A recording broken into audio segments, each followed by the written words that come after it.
Imbis na ikaw ang matakot, gawin mo ito para ang lalaki ang matakot na mawala ka.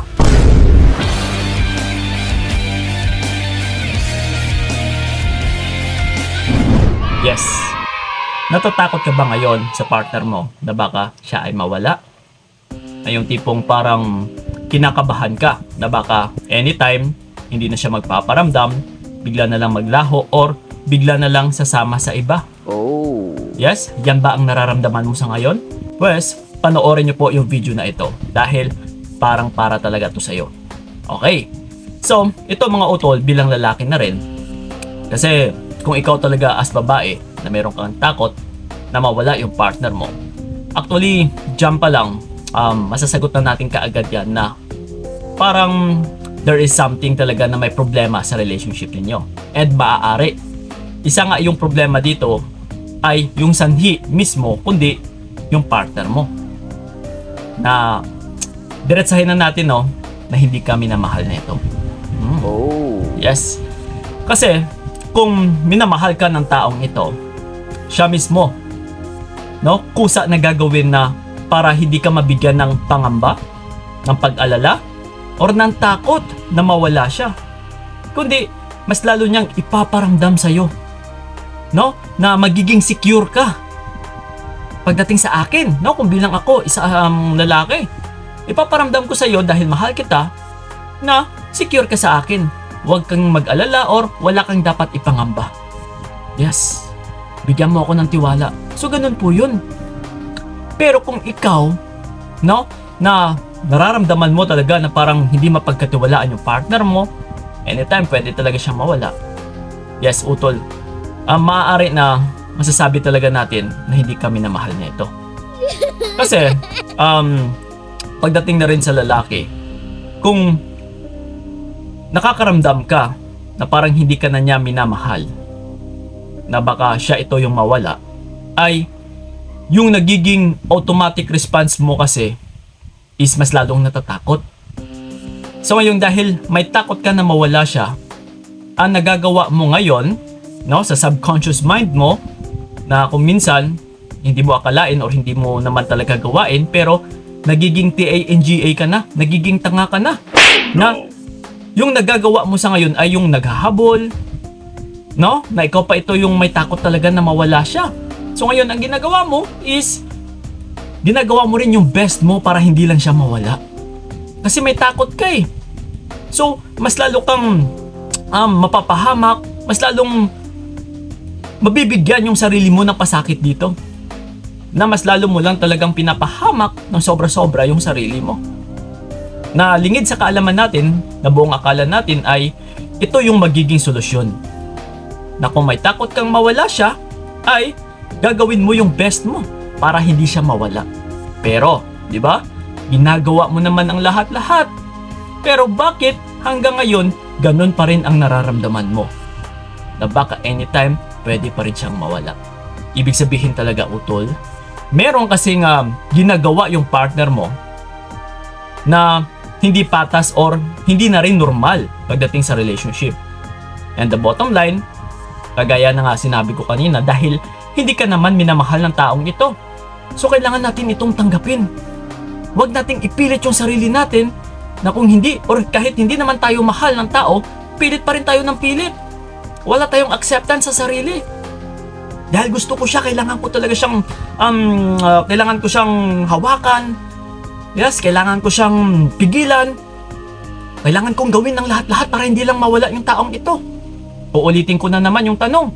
May tanong ako lagi na para mabigyan ka rin ng something na realization na para ikaw ay matauhan. Yung pagmamahal ba utol ay kailangan pilitin? Kagaya sa mga pinaggagawa mo. Pinipilit mo siya na, hoy, dito ka lang. Huwag mo kong iiwan, babe. Mahal na mahal kita. So kung mahal ka ng taong ito, hindi mo na kailangan actually magmamakaawa. Kusa niya na dapat itong gagawin na iparamdam sa'yo. Na hindi ka matakot, na para hindi ka mag-alala sa kanya. So bakit ngayon humantong ka sa ganito? Again and again, uulitin ko. Dahil hindi ka naman minamahal ng taong yan. So ano pa yung rason kung bakit kailangan mag-aksaya ng panahon sa taong ito? Wala. Yeah. So ito ngayon, no, na para siya ito yung mabigyan natin ng takot. Kasi pagdating sa lalaki, no, sa amin, ito ha, isisiwalat ko na naman sa inyo. Na kung the more kayong natatakot ay mas lalong mawawalan ng takot yung isang lalaki. Na halimbawa ako yung jowa mo. Na kung natatakot ka sa akin na mawala, is ako ngayon yung mawawalan ng takot sa iyo. Na oy, okay na to. Hawak-hawak ko yung babaeng ito, kontrolado ko na.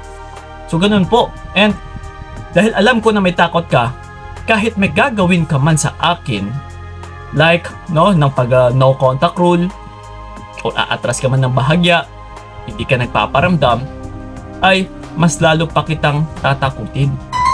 Yeah, yun po ang mangyayari. Dahil doon mo ko sinanay.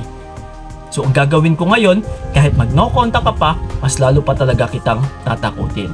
Sa pamamagitan na, mag no contact din ako. Oh. And yung isa pa, para matinag ka, no? Kasi, halimbawa, hindi ka nagpapatinag, nagiging matigas ka. Magkakaroon pa ako ng another action na para ikaw ay mabahala ng sobra-sobra. So ngayon, ang gagawin ko ngayon bilang partner mo ay ibablock na kita. Okay, matapang ka ngayon ha. Ito, ibablock kita.